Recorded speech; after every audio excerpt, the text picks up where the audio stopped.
Everyone, আবার চলে আসলাম আজকের দুপুরের মেনু নিয়ে।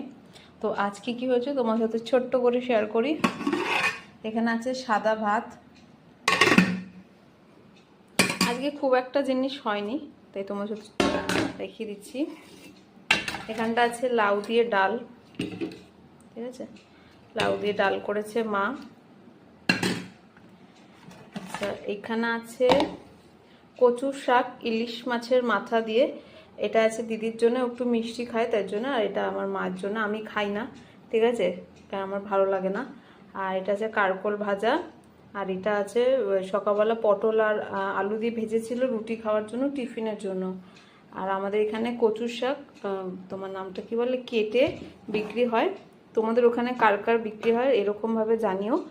সরি, আর একটা জিনিস দেখাতে মিস করে গিয়েছিলাম, এটা হচ্ছে ডিমের ঝোল, যেহেতু আমি খাবো না কচুর শাক, তাই আমার জন্য মা ডিমের ঝোল করেছে। ঠিক আছে, চলো টাটা।